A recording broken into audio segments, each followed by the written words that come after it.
अस्सलाम वालेकुम नाज़रीन, रिपोर्टिंग विद असद में आपको खुश आमदीद। नाज़रीन, नेशनल अकाउंटेबिलिटी ब्यूरो ने मरीम नवाज़ के ख़िलाफ़ फिर एक प्रोसिक्यूटर जो है वो चेंज कर दिया है। और ये प्रोसिक्यूटर जो है ये एवनफील्ड रेफरेंस में जो मरीम नवाज़ को सज़ा हुई थी उस पर जो उन्होंने अपील फ़ाइल कर रखी है, उस केस को जो है वो परसू करने के लिए, उस पर दलाइल देने के लिए जो नए जो प्रोसिक्यूटर जो हैं उनको अपॉइंट किया गया है, उनका नाम इम्तियाज़ सदीकी है। इम्तियाज़ सदीकी जो है ये एक सीनियर वकील हैं और ये इससे कबल जो है वो मुख्तलिफ बड़े इन्होंने जो है वो कॉर्पोरेट के केसेस और जो टैक्स रिलेटेड मामलात हैं और जो बैंकिंग से मुतालिक जो अदालती मैटर्स हैं उनमें जो है ये इनकी महारत है और वो केसेस ये करते रहे हैं। और ये जो केस है ये मरीम नवाज़ की जो सज़ा उनको हुई थी एवनफील्ड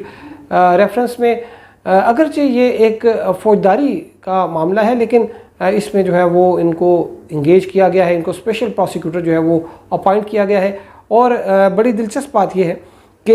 ये तकरीबन एक माह कबल इस केस में जो है वो अज़हर सदीक साहब जो है उनको लीड प्रोसिक्यूटर जो है वो अपॉइंट किया गया था। अज़हर सदीक साहब जो है उनकी जो वजह शोहरत वो उनका यूट्यूब चैनल है और वो अपने यूट्यूब चैनल पे जो है वो काफ़ी अरसे से जो है वो शरीफ ख़ानदान के ख़िलाफ़ प्रोग्राम्स करते रहे हैं और उनका जो स्टांस है वो प्रो गवर्नमेंट और प्रो इस्टेब्लिशमेंट जो है वो उनका स्टांस हमेशा से रहा है। और अज़हर सदीक साहब जो हैं उन्होंने जब उनको अपॉइंट किया गया और गुज़िश्ता माह जो इस्लामाबाद हाई कोर्ट में जब वो आए तो उन्होंने आते साथ ही एक माह की जो है वो एडजर्नमेंट मांगी। उन्होंने कहा जी मैं तैयारी करना चाहता हूँ इस केस की, और उसके बाद जो है वो 21 तारीख तक जो है वो इस केस की जो है वो समाअत जो है मुलतवी कर दी गई। इसके बाद जो है अज़हर सदीक साहब जो हैं वो एक केस में कमल शोज़ब जो है MNA हैं पाकिस्तान तहरीक इंसाफ की, उनकी जानिब से अदालत में पेश हुए और वहाँ पर जो है वो एक साफ़ नज़र आ रहा था कि वो गैलरी प्ले कर रहे हैं और उन्होंने बड़े जो है वो लाउड जो उनका था एक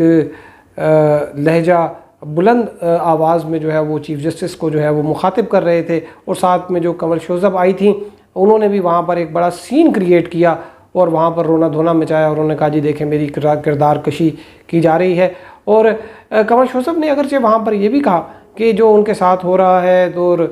ये तो एक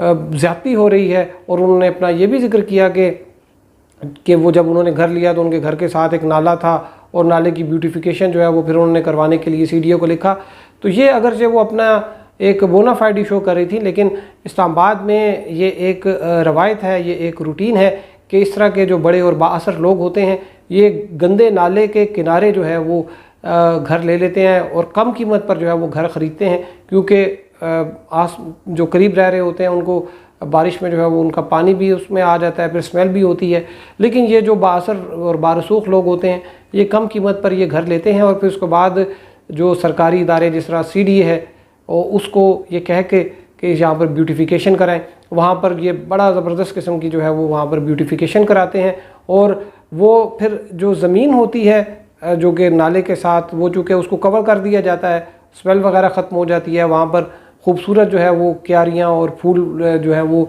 लगा दिए जाते हैं। तो तकरीबन 2-3 कनाल जो है वो ज़मीन वो साथ में उनको जो है वो मुफ्त में मिल जाती है और वो एक प्राइवेसी भी होती है और पूरा एक वो छोटा सा एक पार्क जो है वो उनके घर के साथ बन जाता है। तो ये जब ब्यूटिफिकेशन हो रही थी तो कुछ दरख्त काटे जा रहे थे जिसकी एक वीडियो बनाकर इनके जो हमसाए है उसने हमसाए ने अपलोड की और जो कमल शोज़ब साहिबा हैं उन्होंने उस पर उनके ख़िलाफ़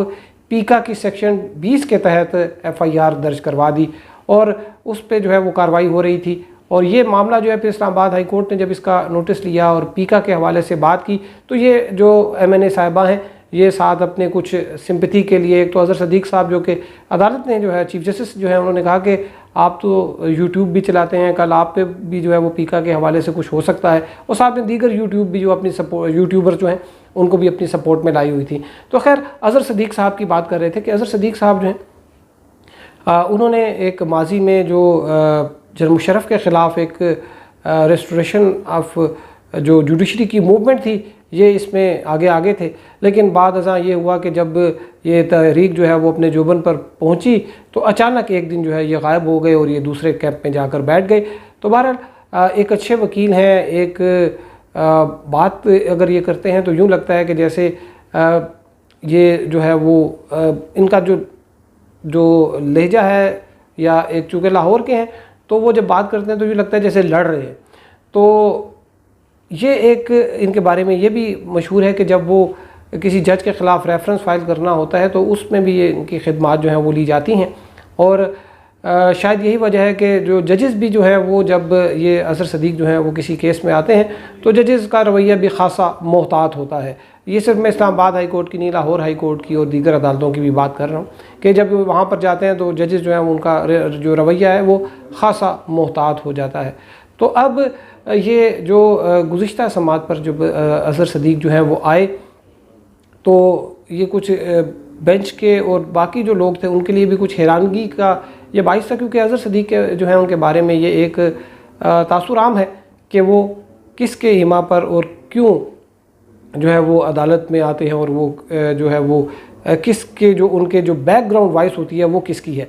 तो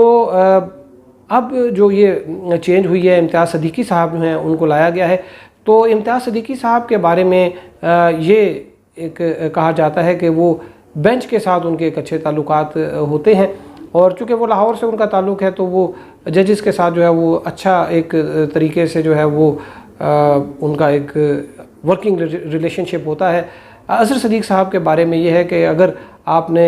जो है वो केस ट्रांसफ़र कराना है तो फिर आप इनको जो है वो बेंच के सामने भेज दें ताकि केस ट्रांसफ़र हो जाए। इम्तियाज़ सदीक़ी के बारे में जो है वो बिल्कुल एक आप समझें कि 360 डिग्री जो है वो एक उलट एक आप जो है वो उनके बारे में उनकी शोहरत है। तो अब ये जो सोमवार को इम्तियाज़ सदीक़ी साहब पेश होंगे तो ये एक ऐसा मौका है जब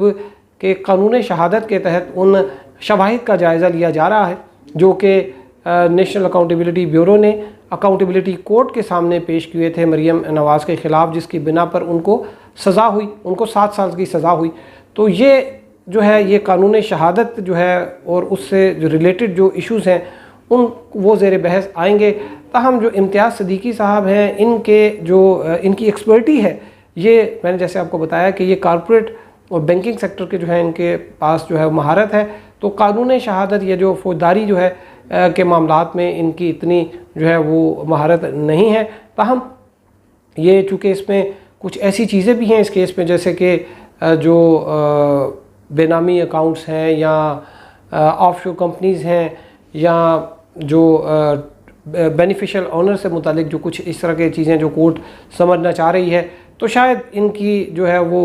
रेलेवेंस उस तरह से शायद कुछ बनती हो। बहरहाल ये चीज़ जो है वो बड़ी हैरानकुन थी प्रोसिक्यूशन के लिए भी और नैब के बाज़ लोगों के लिए भी जिनसे हमारी बात हुई कि ये एक ऐसे मौके पर जो है ये इनको लाया गया है जबकि ये केस जो है वो आलमोस्ट कंक्लूड हो चुका है और ये एक मेरे ख्याल में नैब की तारीख़ का पहला केस होगा कि जिसमें इतनी तवातर से जो है ये कोई 6ठे 7वें जो स्पेशल प्रोसिक्यूटर जो हैं वो लगाए गए। अगर इसका जो है वो एक ऑडिट किया जाए तो ये बात जो है वो सामने आएगी कि ये एक वाहिद केस है जिसमें बहुत ज़्यादा फीसिस दी गई हैं प्रोसिक्यूटर्स को। प्रोसिक्यूशन ने बहुत ज़्यादा पैसे लगाए हैं, एक तो पहले इन्वेस्टिगेशन के दौरान और बाद अज़ां जो